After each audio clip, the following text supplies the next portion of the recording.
রাজনীতি আমাদের দৈনন্দিন জীবনের সাথে জড়িয়ে থাকা একটা বাস্তবতা। ক্ষমতা, নৈতিকতা, আদর্শ, কটাক্ষ, সাধারণ মানুষের স্বপ্ন সবকিছুর মিলনস্থলই এই রাজনীতি। কিন্তু মাঝে মাঝে রাজনীতি যদি স্বৈরাচারী হয়ে পড়ে, সাধারণ মানুষ শুরু করে বিপ্লব, আন্দোলন এবং গড়ে তোলার চেষ্টা করে এক নতুন শাসন ব্যবস্থা। এইরূপ একটা মনোভাব বা কাহিনী নিয়ে গড়ে উঠেছে আমাদের আজকের গল্পটি, যার নাম আট কুঠুরি নয় দরজা। চলুন আজকে এই বইটির আলোচনা শুরু করা যাক।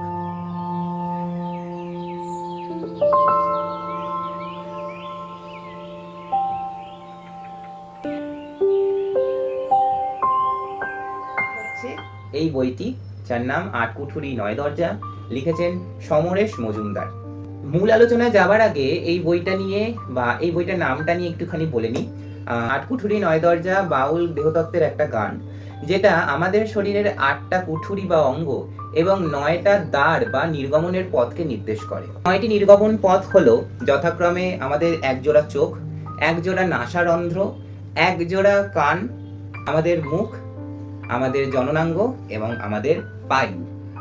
এই 9টি নির্গমন পথ দিয়ে অ্যাকচুয়ালি আমাদের আত্মার মানে অন্তর আত্মার একটা নির্গমন ঘটে। সেইটার মাধ্যমে আমরা পরমেশ্বরের সঙ্গে একটা যোগ স্থাপন করতে পারি। এই গানটার মধ্যে অনেক গভীর দার্শনিক বিভিন্ন ব্যাখ্যা রয়েছে, তো আমি সেই ব্যাখ্যার ওপরে আর যেতে চাইছি না। তো এবার মূল আলোচনাটা শুরু করা যাক।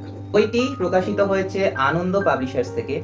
www.anandopub.in এ গিয়ে আপনারা সমস্ত বইয়ের, আনন্দ পাবলিশার্সের থেকে প্রকাশিত হওয়া সমস্ত বইয়ের ডিটেলস পেয়ে যাবেন। আমি ওয়েবসাইটটার লিংক নিচে ডেসক্রিপশনে মেনশন করে দেব। এই বইটা কিন্তু কোনোভাবেই কোনো কোম্পানি বা কোনো পাবলিশার্সের দ্বারা স্পন্সর করা নয়, আগেই বলে দিচ্ছি। কেউ আবার এসে বলতে যাবেন না যে এটা স্পন্সর করেছে কেউ। তো বইটা একটা হার্ড কভার বাইন্ডিং বই, এর উপরে একটা জ্যাকেট কভার রয়েছে এবং জ্যাকেট কভারের ভিতরের ছবিটিও সেম। বইটির প্রচ্ছদ অঙ্কন করেছে অনুপ রায়। এর মোট পৃষ্ঠা সংখ্যা রয়েছে 232টি। বইটির মুদ্রিত মূল্য রয়েছে 350 টাকা। আমি এটা কলেজ স্ট্রিটে আনন্দ পাবলিশার্সের আউটলেট থেকে কিনেছি। আসছি এই বইটার পটভূমি নিয়ে। এই বইটার পটভূমি আমাদের ভারতবর্ষের বাইরে একটি দেশকে নিয়ে, কিন্তু সেই দেশটার নামটা কোনোভাবেই এখানে বলা হয়নি। তাছাড়া এই বইটা একটা বৈদেশিক থ্রিলার, যার মধ্যে রাজনীতি রয়েছে, রাজনীতিকে ঘিরে বিভিন্ন জিনিস রয়েছে সেই দেশের রাজনীতি নিয়ে। তো সেই দেশের রাজনীতি এবং সামাজিক মূলক একটা লেখা হওয়ার দরুন এতে বহু চরিত্র রয়েছে, কিন্তু যে চরিত্রগুলোর কথা না বললেই নয় সেই চরিত্রগুলোর নাম আকাশলাল, হায়দার, স্বজন, পৃথা, ম্যাডাম, এছাড়া সিপি ভার্গিস, অফিসার সোম প্রমুখ মানুষেরা। এবার যাওয়া যাক এই উপন্যাসের একটা সংক্ষিপ্ত আলোচনায়।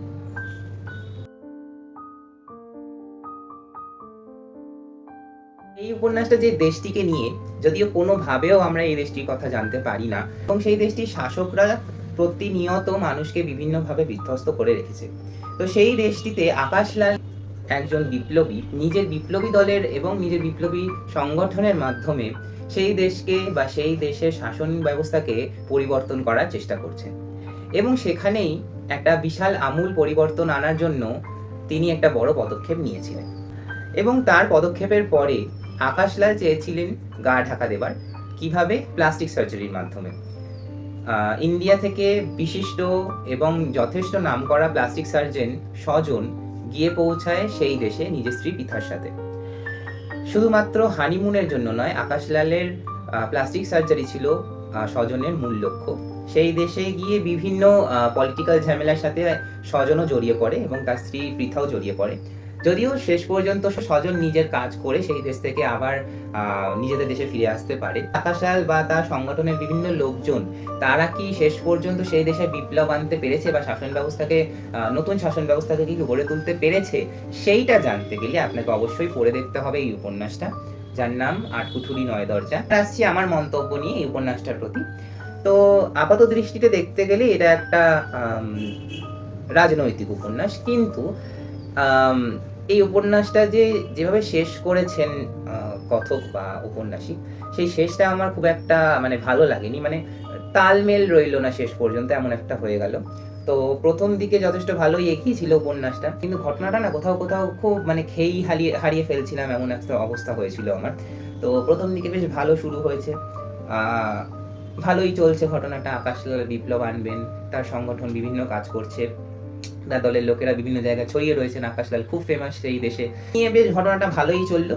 কিন্তু শেষের দিকে যখন পার্টগুলো আসতে শুরু করলো, আকাশলাল আহত হলো, তারপর থেকেই ঘটনাগুলো যেন কেমন একটা বিশ্রী ধরনের রূপ নিতে শুরু করলো। আমার একদমই শেষের দিকটা একদমই ভালো লাগেনি। মোট কথা বলতে গেলে এই উপন্যাসটা পড়তে পড়তে আমার খুব মিশ্র অনুভূতি কাজ করেছে। প্রথম দিকটা আমার খুব ভালো লাগছিল, কিন্তু শেষের দিকটা একদম যেন গেজিয়ে দিয়েছে এবং একদমই মেলাতে পারেনি উপন্যাসটার শেষটা। তো সেই অর্থে আমার এই বইটা খুব একটা ভালো লাগেনি। মানে আমি যাদের থেকে শুনেছিলাম তারা আমাকে সাজেস্ট করেছিল যে ভীষণ ভালো উপন্যাস, একবার পড়ে দেখ। আবার এক একজন তো ৩-৪ বার করে পড়ে ফেলেছে এমন উপন্যাসটা। কিন্তু আমার খুব একটা মানে পছন্দ হয়নি। মানে থ্রিল ব্যাপারটা যে প্রথম দিকে ছিল, শেষের দিকে এসে যেন কোথাও না কোথাও আমি খুব মিস করেছি। মানে কেসটা যেন কিভাবে একটা মোড় নিয়ে নিল। তো আমার কিন্তু খুব একটা এই উপন্যাসটা পোষায়নি বলতে গেলে। আমার ব্যক্তিগত মতামত কিন্তু এটা একান্তই আমার ব্যক্তিগত মতামত। আপনাদের ভালো লাগবে না এটা আমি ১০০ বার বলছিলাম, কিন্তু আমার এই উপন্যাসটা শেষটা একদম ভালো লাগেনি। ব্যাস এটাই। তো একবার পড়ার জন্য ঠিক আছে এই উপন্যাসটা, আদারওয়াইজ না। এই ছিল আজকের একটা ছোট রিভিউ। আজকের এই রিভিউটা যদি আপনাদের ভালো লেগে থাকে তাহলে আমার চ্যানেলটাকে সাবস্ক্রাইব করবেন, পাশে বেল নোটিফিকেশনটাকে টিপে অল করে দেবেন। ভালো থাকবেন, সুস্থ থাকবেন, নিজের শরীরে খেয়াল রাখবেন এবং আরো বই পড়তে থাকবেন। এই নিয়ে আজকের ভিডিও এখানেই শেষ করছি। ধন্যবাদ দেখার জন্য।